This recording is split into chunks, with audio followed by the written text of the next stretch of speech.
On this desolate, uninhabited island in the middle of the Indian Ocean lies a tragic story, one marked by betrayal and greed.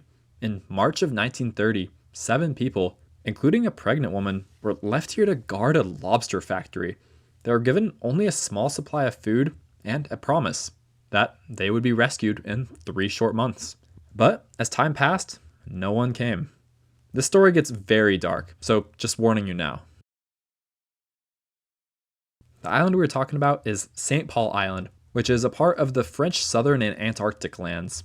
The only island even remotely close is up here in Amsterdam Island, and it only has a small little research base of like 30 people who live here seasonally. Other than that, just zooming out a bit, there's really no island with any sizable population anywhere near. In fact, the closest place with any sizable population is 2,800 kilometers away, way over here in Mauritius. St. Paul Island, right in the middle of the screen here, was seen throughout the 1500s and 1600s, but it wasn't really a popular destination to stop at until the 1800s, when a lot of sealing vessels came here. This island also lies on the Clipper route, which was a route taken a lot back in the 1800s and 1900s, which went from Western Europe right here, down Africa, under the Cape of South Africa, and crossed over the ocean over here to Australia and the rest of Southeast Asia. And right in the path of that route were these 2 islands, including St. Paul Island.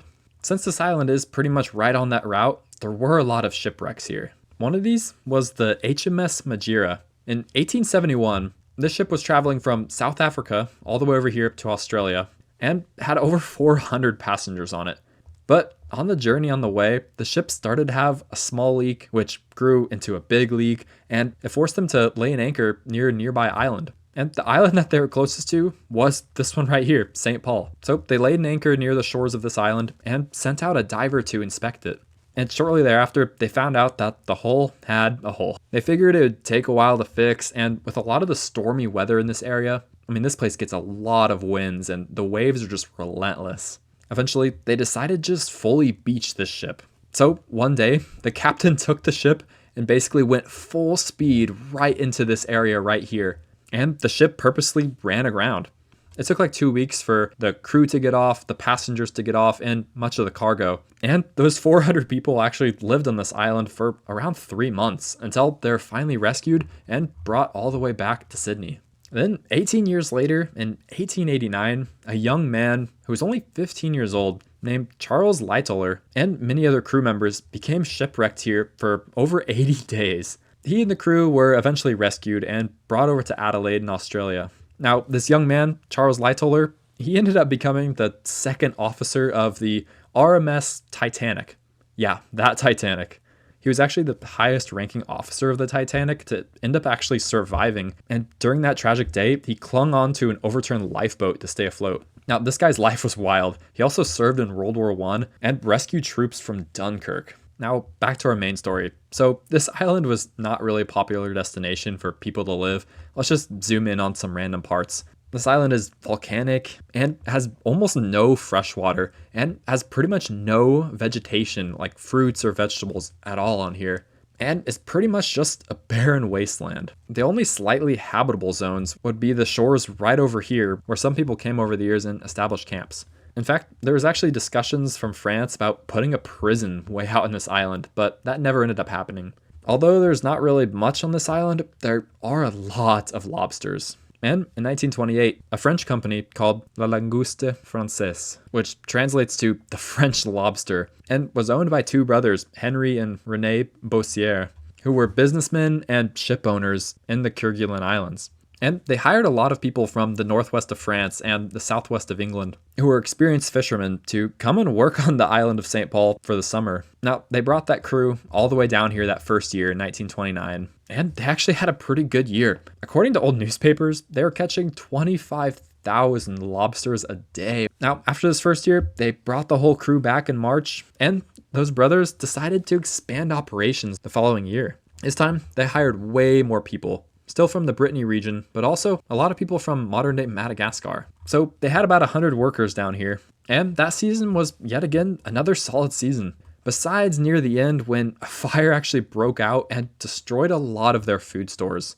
If you come to this north section right here, you can actually see the ruins of where these operations were. You can see a bunch of outlines of buildings right here, and they had a pretty solid operation. So after that season was done and that fire kind of wiped out a lot of their stores, they decided to bring all of the workers back because, well, the season was over. Except not all of them. The company's administrator asked for some volunteers to stay over the island during the winter to guard and maintain these machines. Well, it didn't sound like a very fun option to stay on this island in the middle of nowhere. 7 people actually agreed. These 7 stayed in the base area up here and were given some supplies, including 4 pigs, 8 goats, and some canned food. And that was really it. They were told that they would receive a resupply boat in about 3 months, and that's about all the food that they had to survive. So these 7, with the understanding that they would receive more food and supplies in just a short 2 or 3 months, the 7 people agreed to it actually. 6 men and 1 woman, who was actually almost 8 months pregnant at this time, stayed to guard it. And in March of 1930, the boat took all of the workers except those 7 away, and the boat left them there. Now, this is where the story becomes very tragic and grim, so just warning anyone still watching. Those 7 quickly realized that these 3 months were gonna suck. Their shelters were just terrible. The weather was also terrible. It's super high winds all the time. This island is not protected at all by anything. The waves here were constant and annoying. It was cold, and they lived on this tiny strip of land right here, which means these waves constantly crashed onto where they were living. The food that they were given was also not the most appetizing. Imagine eating canned meat as your main food source. It also got very lonely, even with the 7 of them there. They did have a radio transmitter, but none of them actually knew how to use it, so they're basically on their own here. Now, on March 26th, Louise actually delivered her baby on this desolate island, and I could not even imagine how scary this would have been to have a baby on an island in the middle of nowhere with hardly any food and no medical care. Now, unfortunately, due to a number of factors like very poor nutrition, not having any medical care here, and the overall terrible living condition, little Pulloc'h passed away just a few weeks after birth. They weren't even able to have a proper grave as there was no flowers on this island. A few more months passed, and they started to realize that maybe no one was coming back for them. It hit July, 4 months since being stranded, and one of the men, Emmanuel, starts to get sick. The others described his legs as turning yellow, swelling up, and he started losing his appetite and not being able to urinate. The others had no idea what was happening, but thankfully they were left a medical book and they started reading through it. They concluded that Emmanuel had scurvy, which I've talked about in a few other videos, but basically it's when you don't get enough vitamin C over a long period of time, your body just basically starts decaying. Vitamin C is found in quite a few fruits and vegetables, but unfortunately, St. Paul Island has no fruits or vegetables at all, and they only had canned meat, which basically had no vitamin C. 2 weeks later, Emmanuel unfortunately passed away.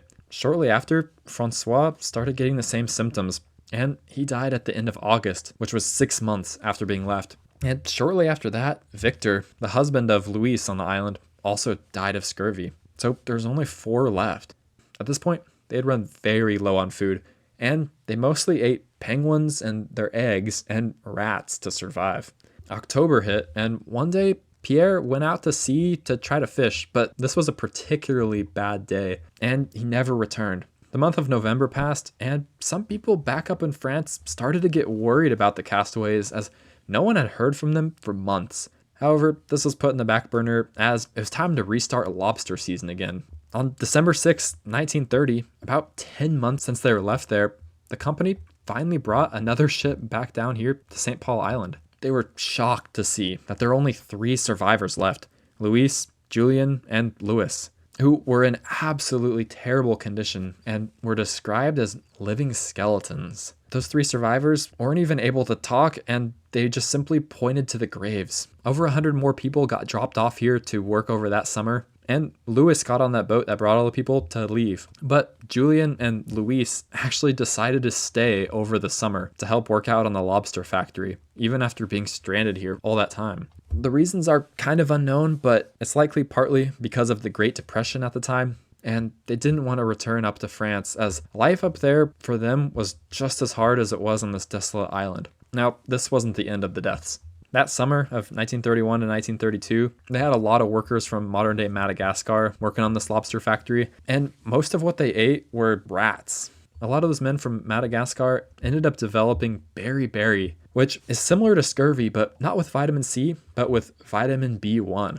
It can cause heart failure and upper motor neuron problems, and today is seen in a lot of people with alcohol use disorder. But over that summer, over 40 people died. After all that, the company finally decided to stop all the operations and remove everyone from the island. This was the end of the French Lobster Company. And honestly, in newspapers, there wasn't much press of this until 3 years later in 1935, when I could find a lot of newspaper articles about this. Over that time, there was a huge court case about it, and on April of 1937, almost 6 years after this happened, there was finally a verdict. The French Lobster Company was convicted. Louise was promised a compensation. However, despite the granting of it, she or any of the other survivors never actually received anything at all because the company went bankrupt. I wish there was a happier ending, but that's how it ended. Today, there is a plaque on the island and in France to commemorate those who lost their lives, and today they're known as the Forgotten Ones of St. Paul. I got a lot of my information from this website here, which will be at the top of my description, so please check it out. It's an awesome website that describes the story in depth. It is in French, so I did have to use the translation feature, but I looked at a lot of other newspapers and other articles about the stories, so I hope I put it together as well as I could. Anyways, I hope you enjoyed this video, and have a good day.